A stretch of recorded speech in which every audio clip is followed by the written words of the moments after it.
Abonnez-vous et cliquez aussi sur la petite cloche de notification pour ne rien rater de nos prochaines vidéos. N'oubliez pas de partager aussi la vidéo et de la liker. Afrique N24. Président.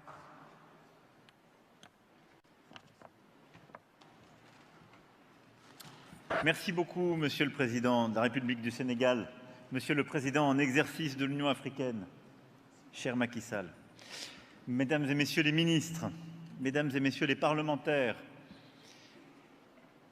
Monsieur le Directeur général de l'Agence française de développement, Mesdames et Messieurs les directrices et directeurs généraux de banques régionales de développement, Monsieur le directeur exécutif de la SFI, Mesdames et Messieurs les ambassadeurs et ambassadrices, Mesdames et Messieurs, chers amis, je me retrouve parfaitement dans ce que le président Macky Sall vient de dire à l'instant, mais je voulais d'abord vraiment vous remercier de nous accueillir à Station F. D'abord parce que ça m'offre l'occasion de revenir, ça faisait longtemps que je n'étais pas revenu moi-même, et je suis heureux de vous retrouver tous ici, mais de retrouver voilà, beaucoup d'entrepreneuses aussi, d'entrepreneurs qui sont là, dans ces lieux, qui vibrent d'énergie.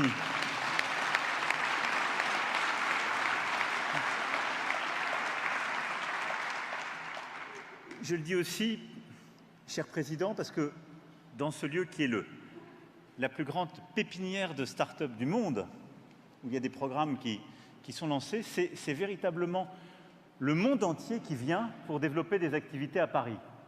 Et au moment où il se peut que vous entendiez des musiques qui vous signifieraient que la France voudrait se refermer et qu'elle préférerait finalement s'en sortir avec ses seuls talents, elle veut les former, les faire exceller, les faire réussir chez elle et à travers le monde.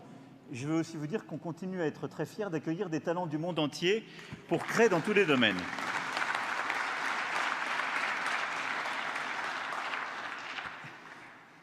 C'est une des beautés de la francophonie qui fait que nous, ici, on dit qu'à Station F, on développe des start-up et que vous ayez un ministre en charge de la délégation à l'entrepreneuriat rapide.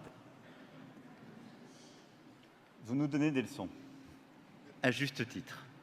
Mais au fond, à la veille de notre sommet Union africaine, Union européenne, je voulais vraiment remercier l'ensemble de celles et ceux qui ont travaillé à vos côtés aujourd'hui et dont vous avez rapporté les travaux et qui vont nous permettre de nourrir l'agenda que nous avons quand même bâti ensemble depuis plusieurs années pour préparer ce sommet de demain et d'après-demain qui, pour moi, doit ouvrir une nouvelle ère.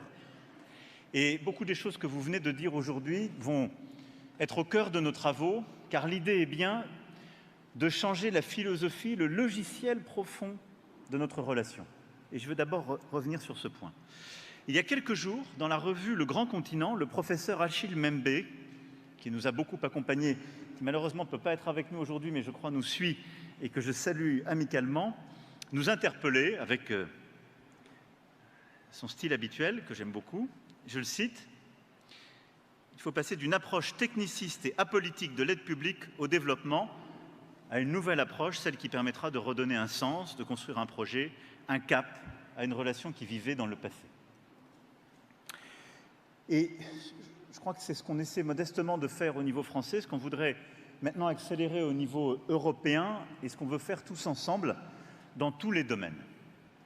Sortir d'une logique qui était un peu dans la continuation de nos habitudes, d'une relation qui était structurée par des représentations passées pour le meilleur ou pour le pire, par des outils qui s'étaient technicisés et retrouver la force du projet, le sens d'une action qui est construite, bâtie ensemble. Lorsque, à Ouagadougou, en novembre 2017, à la veille du précédent sommet Union africaine-Union européenne, essayé de lancer cette dynamique et ce cycle, je me souviens encore de l'atmosphère électrique de l'amphithéâtre Kizerbo et justement des attentes qui étaient là, de l'ambition qui était portée par la jeunesse africaine et qui correspondait très bien à ce que les membres du Conseil présidentiel pour l'Afrique avaient pu me dire, eux à qui je dois tant. Il fallait en fait, en quelque sorte, on peut les applaudir.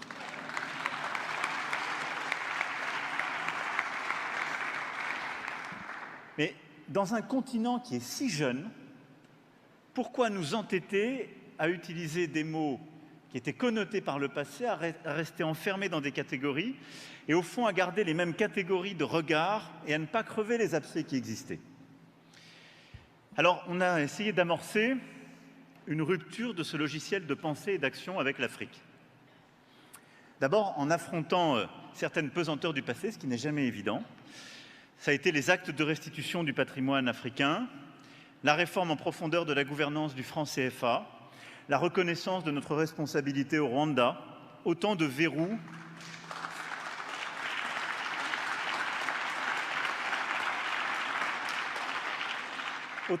qui bloquaient l'émergence d'un nouvel imaginaire. Et ces engagements, ensuite, nous les avons tenus scrupuleusement, parfois au prix de débats internes difficiles, car ils venaient bousculer des partis pris. Et il nous fallait, en Afrique comme en Europe, nous confronter à ces derniers. Et nous l'avons fait parce que nous étions convaincus que ces gestes étaient justes, nécessaires et urgents. Et au fond, que ces gestes n'enlevaient rien à personne. Simplement, ils nous redonnaient la possibilité de bâtir quelque chose ensemble et de regarder l'avenir. Et je suis très fier, et je veux ici remercier l'ensemble des équipes qui l'ont fait, et les parlementaires aussi, qui ont beaucoup travaillé. Je suis fier qu'ils aient été conclus par une belle unanimité au travers du vote de notre représentation nationale sur la restitution au Sénégal du sabre El Hadj Omar Tall et au Bénin des 26 œuvres du trésor d'Abomey.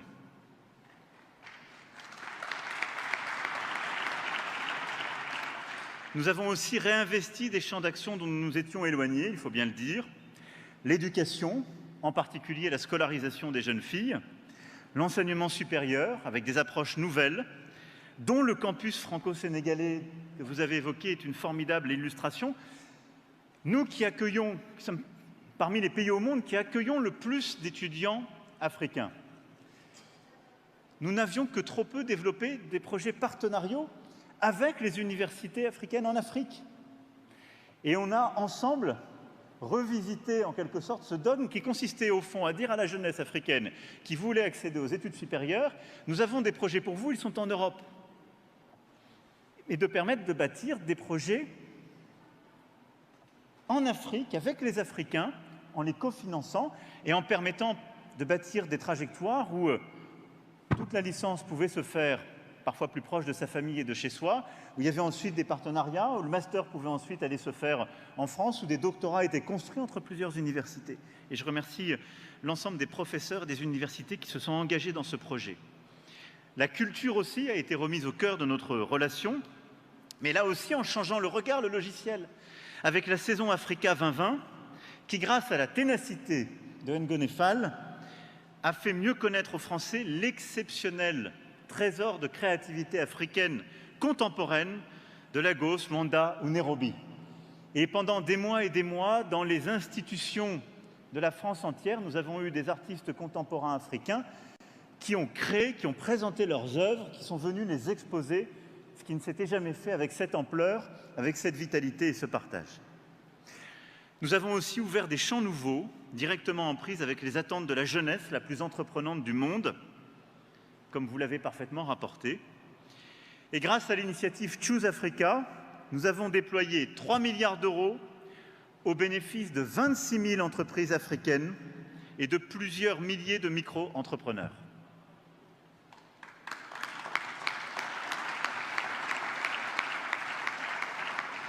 Et je veux remercier le ministre Franck Riester qui a lancé ce matin la communauté des entrepreneurs de France et d'Afrique qui va prolonger cette dynamique de l'agriculture aux industries culturelles et créatives pour donner justement cette impulsion.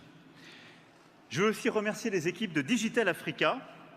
Nous avions lancé Digital Africa dès le discours de Ouagadougou.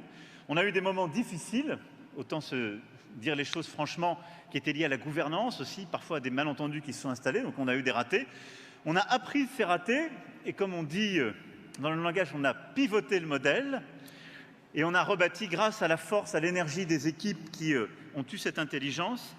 Et dans les semaines qui viennent, le fonds d'amorçage donc sera déployé au bénéfice des projets d'innovation des startups africaines, mais aussi des projets financés avec nos partenaires européens. Vous pouvez les applaudir parce qu'ils ont fait un travail formidable. Et puis, dans la réinvention de cette nouvelle alliance, on a été aussi chercher des domaines qu'on laissait un peu de côté. Et je le dis après la victoire éclatante des Lions de la Teranga, cher Président,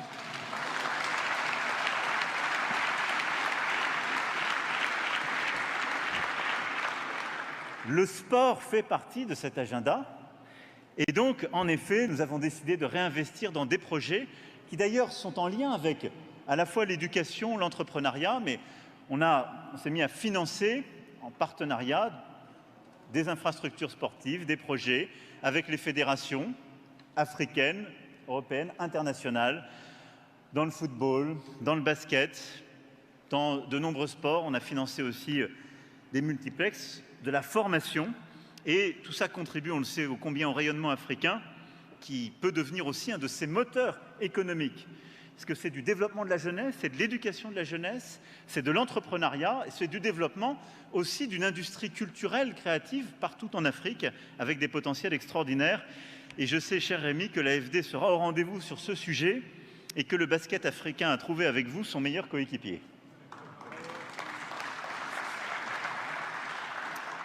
Et dans tous ces domaines, nous avons essayé aussi de réinventer la relation en donnant une place nouvelle à nos diasporas et à nos binationaux.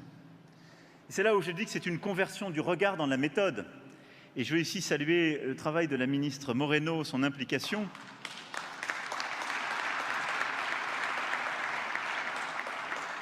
Saluer l'implication aussi de plusieurs de nos parlementaires. Je pense au travail d'Hervé Berville, à l'engagement de la députée Sira Silla, qui sont engagés aux côtés de justement nos diasporas, parce que c'est aussi la manière dont la France doit se regarder elle-même. Nous avons des millions de binationaux à qui peut-être pendant longtemps on a expliqué « devenez des bons Français », ce qui signifie en sous-titre « et oubliez chaque jour d'où vous venez et qui vous êtes ». Non, soyez des Français parce que vous adhérez à la langue, aux valeurs, parce que la France est une histoire d'amour et d'adhésion.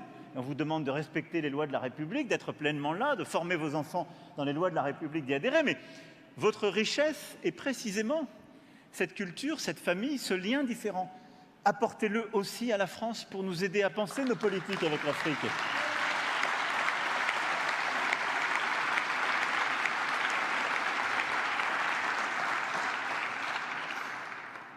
Tout ça pour vous dire que depuis 5 ans, nous avons, je crois, commencé progressivement à convertir les regards, changer les pratiques, transformer notre approche ensemble, avec des partenariats rebâtis. Et nous avons commencé à transformer en profondeur aussi nos modes de faire. Nous avons cessé de faire pour désormais faire ensemble. Et ceci à chaque étape importante. C'est le sens des batailles que nous avons menées. Par exemple, chez vous, cher Président, pour le partenariat mondial pour l'éducation. Nous avons ensemble présidé la reconstitution du fonds, obtenu des résultats pour nous battre pour l'éducation des jeunes filles en Afrique. Le G7 de Biarritz, nous n'avons pas simplement invité à la dernière demi-heure les États africains, on a bâti ensemble l'agenda. Les Sherpas étaient là depuis le début et les États africains ont été là tout le long. Aux Nations Unies aussi. Et face au choc de la pandémie et de la Covid-19, nous avons construit une réponse en alliés, de manière inédite. Et je me souviens encore de nos visioconférences et de nos échanges en mars et avril 2020, où l'initiative ACTA a été une initiative entre l'Union africaine et son bureau, l'Union européenne, et nous avons ensuite convaincu les membres du G20 d'endosser ce travail. Et nous avons ainsi bâti un agenda inédit, sanitaire et économique. Et je veux remercier toutes celles et ceux qui ont participé, et en particulier Chrysoula, notre parlementaire européenne, qui s'est battue dès le début à nos côtés et qui joue un rôle tout particulier pour ACTA aujourd'hui. Et c'est de la même manière que nous avons essayé de construire la réponse économique de sortie de crise en mai dernier, lors du sommet pour les économies africaines, et j'y reviendrai, et leur financement, j'y reviendrai dans un instant.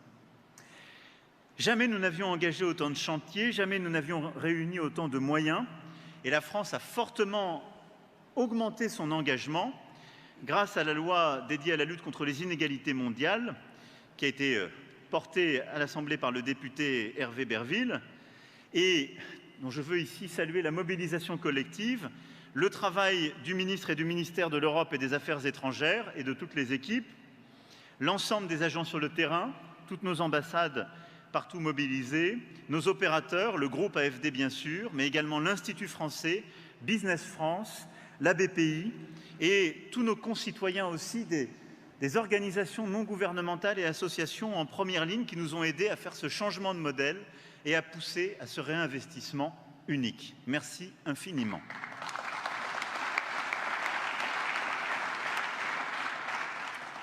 Et donc, vous le voyez, action nouvelle, changement de méthode, tout ça, maintenant, il nous faut le traduire à l'échelle du continent et bâtir une alliance entre l'Afrique et l'Europe nouvelle. Et c'est pour moi l'objectif de notre sommet de demain et d'après-demain, c'est-à-dire réussir à faire cette conversion dans la méthode, retrouver des dispositifs plus efficaces, cette culture du projet, du respect, du partenariat d'égal à égal et du faire avec les autres. Et je suis, moi, convaincu que nous arriverons à retrouver le sel de ce que nous exprimons aujourd'hui et ce point de connexion entre les deux continents. Et je voudrais terminer avec quelques mots pour aller plus loin et essayer de, sur la base de ce que vous avez dit à l'instant, sur 2-3 points, c'est de dire comment je vois les choses. En effet, à Montpellier, le 8 octobre dernier, nous avions décidé, dans la poursuite de ces travaux et de ce changement profond, d'avoir un sommet un peu inédit entre l'Afrique et la France, qui était un sommet, non pas avec les chefs d'État et de gouvernement, mais avec la société civile. Alors ça a un peu bousculé tout le monde. Ça a contrarié parfois des chefs d'État qui ont dit « vous invitez des opposants, ma jeunesse, cette jeunesse agitée qu'on évoquait tout à l'heure avec le ministre en plaisantant ». Ça a parfois bousculé nos habitudes, parce que des gens disent « ils interpellent le président de la République française, des ministres, ils viennent dire les choses ». Moi, j'ai été très directement interpellé, je vous rassure, mais j'ai trouvé ça formidable, parce que ça libérait énormément de choses qui étaient parfois des non-dits. Et il y a une forme de catharsis collective qui s'est faite lors de Montpellier. Et ce format direct a permis, je crois, je l'espère en tout cas, de bâtir une forme de confiance dont nous devons tous ensemble sortir plus forts et plus grands. Il y a eu quelques éléments qui ont été dits. Le premier, les mots. Employer les mots justes. À Montpellier, j'ai été interpellé sur les mots qui blessent, les mots qui pèsent. Et on nous a reproché les mots d'aide et le mot de développement. Alors j'ai dit, nous, on a maintenant parlé de finances en commun, on parle d'investissement solidaire, mais très clairement, j'ai senti que l'aide au développement, ça ne passait plus. Et que la jeunesse africaine disait, mais nous, on ne veut pas d'aide et on n'a pas besoin d'être développé. Et je comprends. Je le disais, pour nous, ces mots qui étaient synonymes de solidarité, de fraternité, on a alors perçu qu'ils étaient vus comme surplomb, arrogance. Alors, en réponse à cela, l'Agence française de développement a engagé un large processus de consultation pour repenser pas simplement son propre nom, comme je m'y étais engagé à Montpellier, mais plus généralement la sémantique du développement, ce qui permet de faire cette finance en commun, ses instruments, sa grammaire. Sur la base de ces consultations, les ministères de tutelle de l'agence, travaillant avec elle, mais également l'ensemble des parties prenantes ici rassemblées, nos banques régionales, les organisations internationales aussi sont mobilisées, et je souhaite que dans les prochaines semaines, nous puissions parachever ces travaux pour avoir des propositions concrètes et décider. Et la présence aujourd'hui de la Banque africaine de développement, de la Banque ouest-africaine de développement, montre d'ailleurs combien ce sujet est peut-être plus complexe qu'il n'y paraît.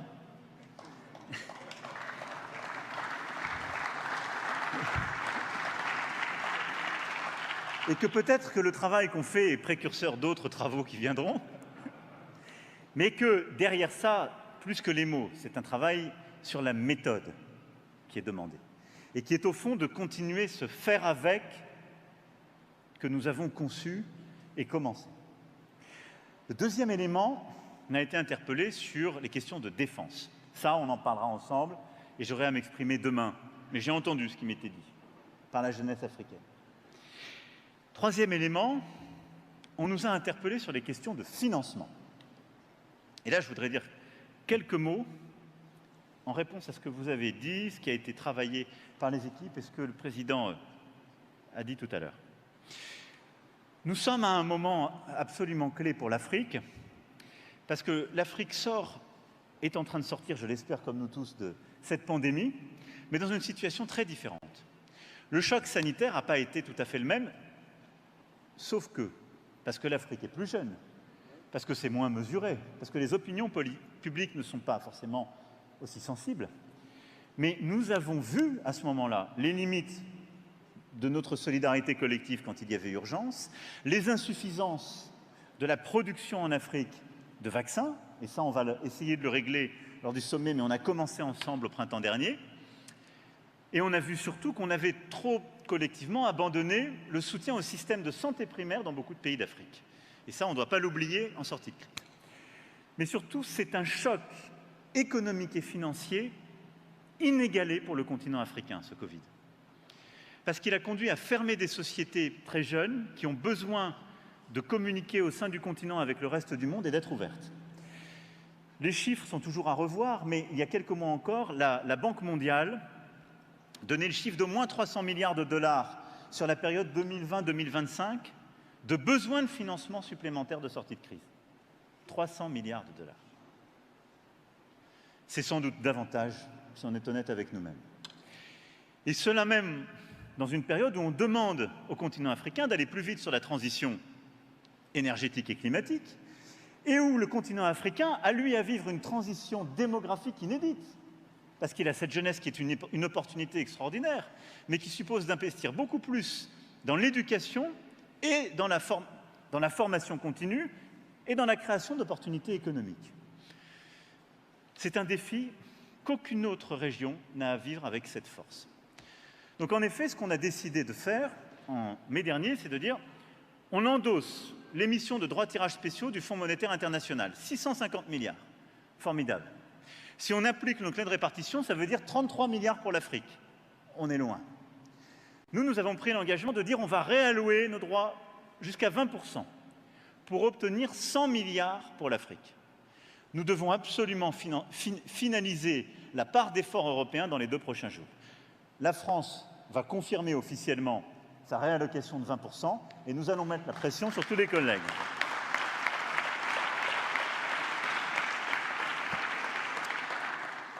Une fois qu'on a dit ça, c'est au moins 100 milliards, mais on doit aller beaucoup plus loin. Notre deuxième objectif, pardon, il semble un peu technique, mais c'est d'utiliser cet argent pour qu'il puisse aller vers les banques régionales de développement, pour que ça la fasse levier. Et donc on doit trouver le chemin technique dans les 48 heures qui viennent.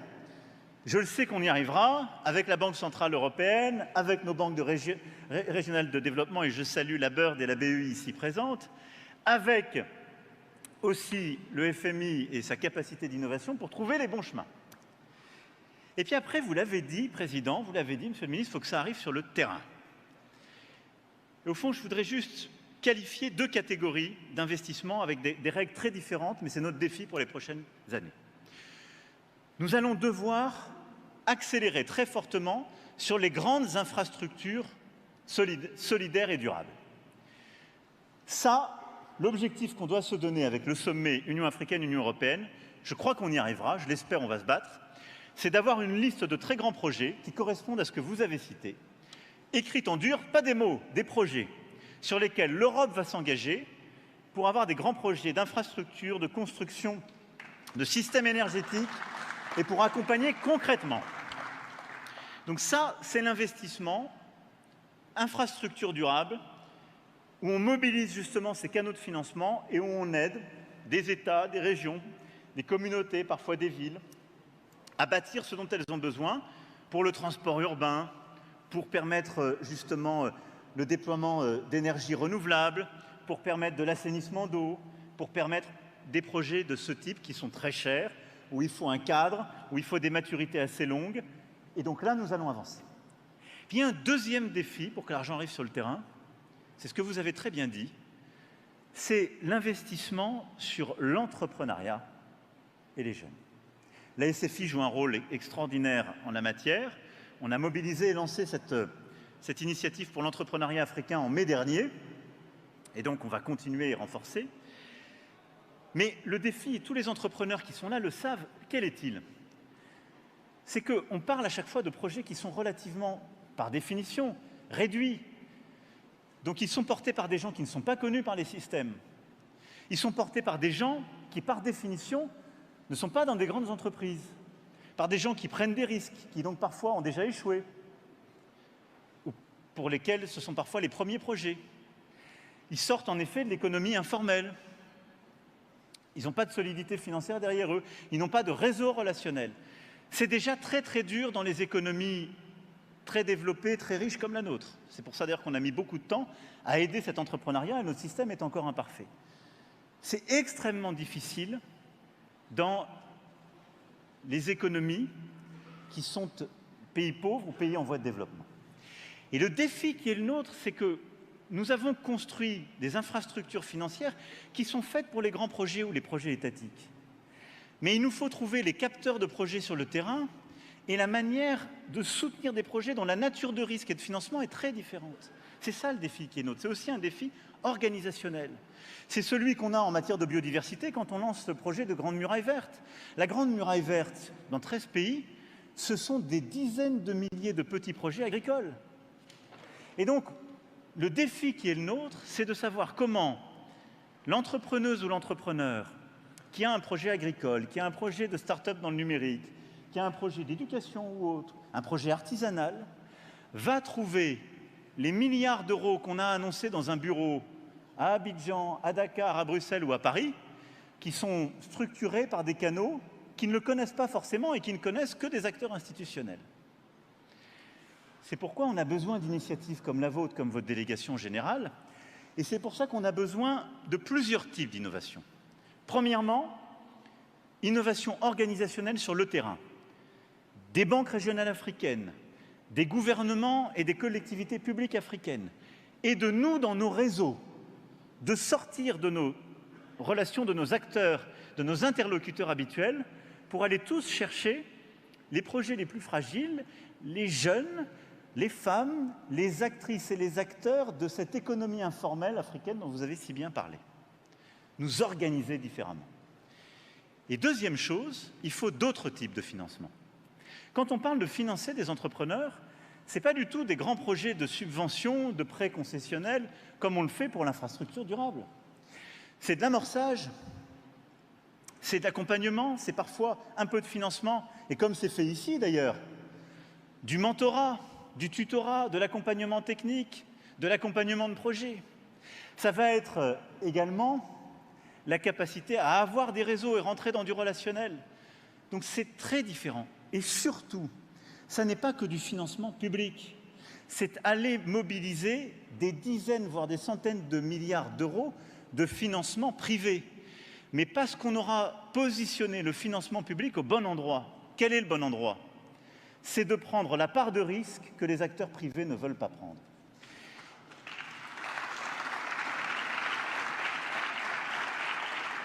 Et je veux insister sur ce point parce que sinon il sera la source de malentendus à venir. Nous, les chefs d'État et de gouvernement, on adore dire qu'on va mettre X milliards.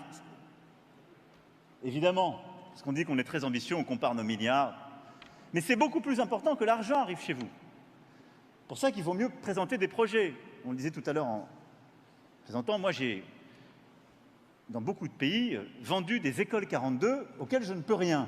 Elles ne sont pas faites par moi, elles sont faites par des entrepreneurs, et je le dis ici avec beaucoup d'amitié, mais parce que quand c'est rentable, les entrepreneurs peuvent le faire. Et nous, on a simplement besoin d'apporter l'accompagnement ou l'amorçage.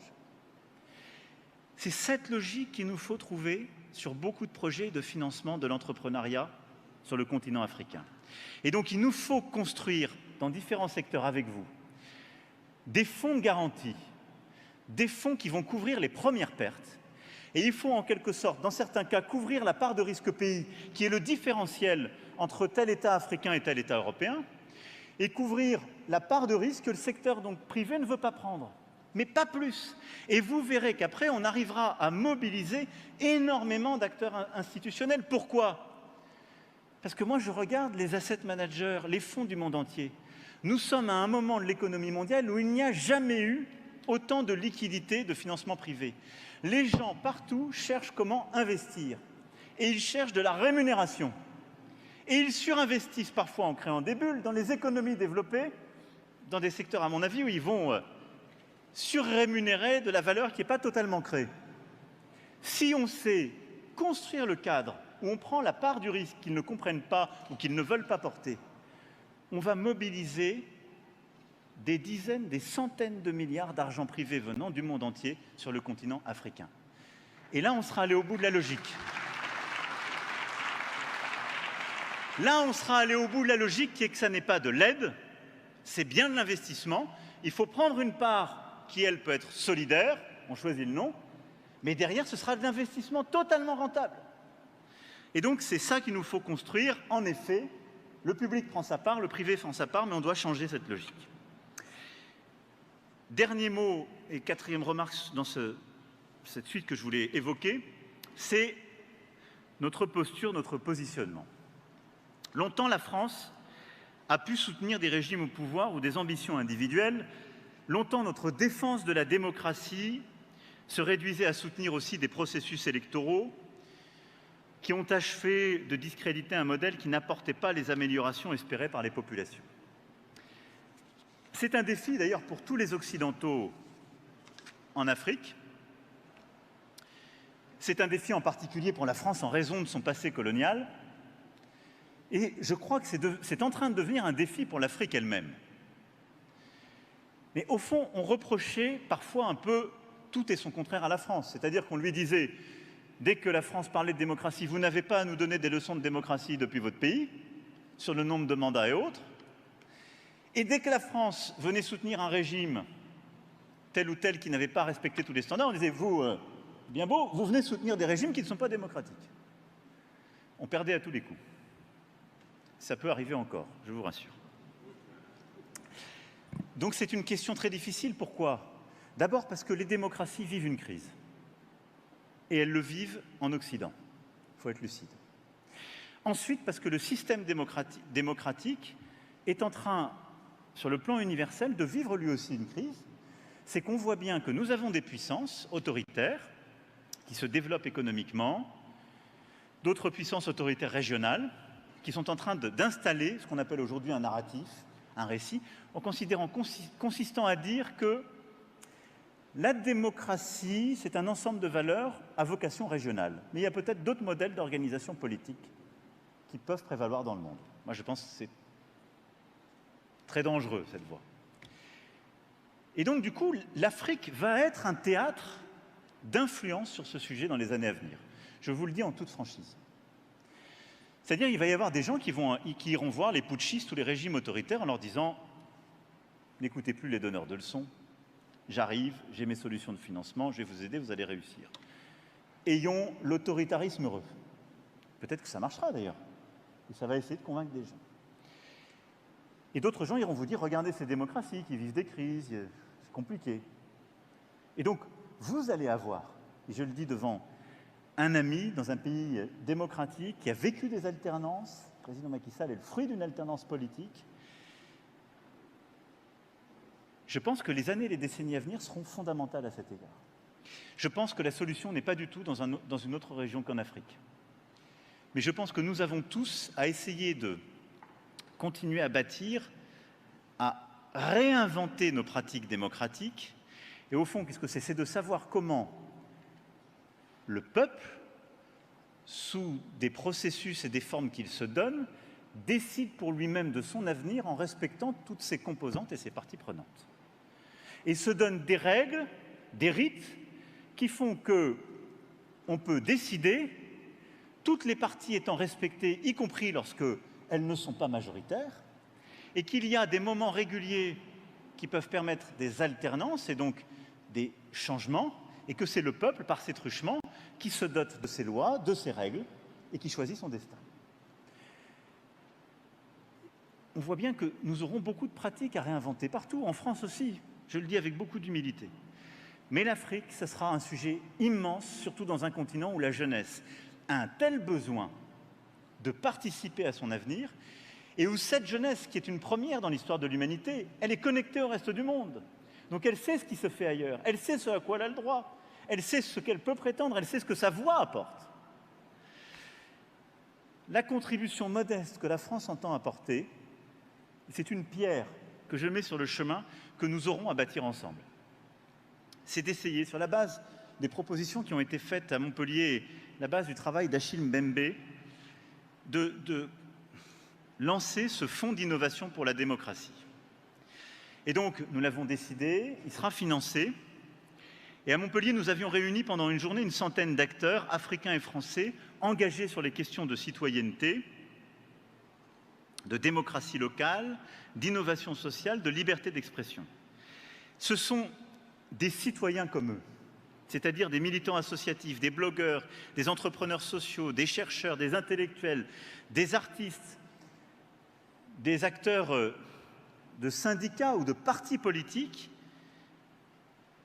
qui auront à bâtir la démocratie africaine. Et ce sont eux que le fonds permettra d'accompagner, de faire travailler ensemble et de connecter. Plus qu'un instrument de financement de projets ou un vecteur d'appui à des ambitions personnelles, ce fonds sera à la fois un laboratoire et un outil de mise en réseau inédit de ces acteurs. Et donc nous lancerons un programme pilote dans les prochaines semaines, associant les participants du sommet de Montpellier engagés sur ces questions, et ce sera le début de ce dialogue qu'on souhaiterait pouvoir nouer, et de cette pierre en tout cas que la France souhaite apporter à l'édifice, une fois dites toutes les convictions que je viens de partager avec vous. Voilà, mesdames et messieurs, chers présidents, ce que je voulais partager avec vous en vous ayant écouté un instant, et puis en essayant de redonner un peu de la cohérence sur ce qu'on fait depuis 5 ans sur ce sujet. Oui, je crois dans une nouvelle alliance entre l'Afrique et l'Europe. J'y crois parce que j'aime l'Afrique.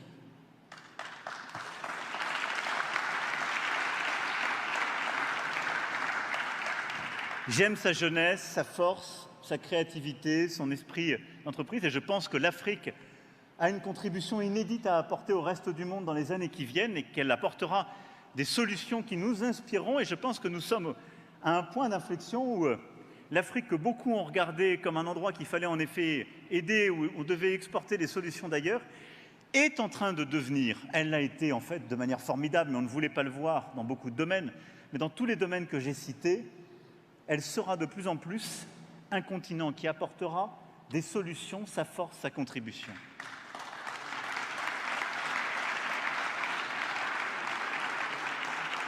Je crois dans cette alliance parce que je pense que l'Europe du XXIe siècle ne peut pas se construire sans cette alliance et ce partenariat renouvelé avec son voisinage direct qu'est le continent africain. Et je le dis, il est normal que l'Afrique regarde tous ses partenaires en voulant les regarder de manière égale. On a tous, nous, cette préoccupation quand on fait la même chose avec le reste du monde. Je dis simplement, nous sommes les enfants de la mer Méditerranée. Mare Nostrum, c'est le foyer de notre civilisation. Cette mer Méditerranée, c'est le cordon ombilical entre l'Afrique et l'Europe.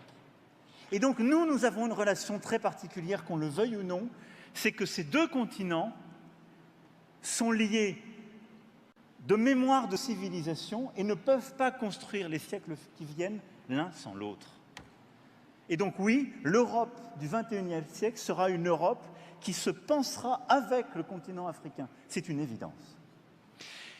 Et puis la dernière chose, c'est que quand bien même il se pourrait que des gens en doutent, en Europe ou en France, ça peut arriver, ils ne pourront réussir s'ils n'aident pas l'Afrique à réussir. Même s'ils ne croient pas à tout cela, même s'ils n'aiment pas l'Afrique, s'ils ne croient pas dans l'Afrique, même s'ils ne croient pas à la solidarité, leur intérêt égoïste, c'est que l'Afrique réussisse, pour les raisons qu'a évoquées le président Macky Sall.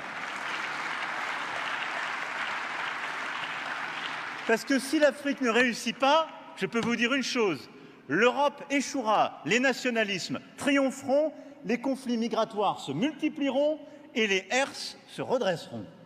Moi, je ne veux pas de ce projet politique, vous l'avez compris.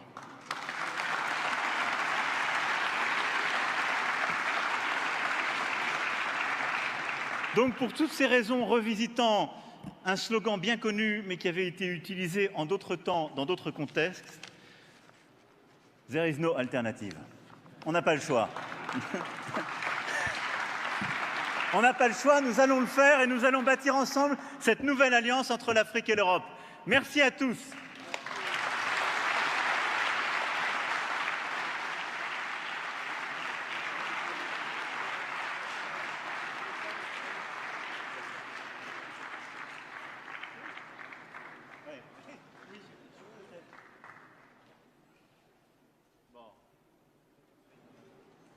Ah bien sûr.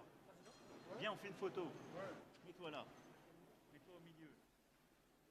Alors, Naki, félicitations. Good job.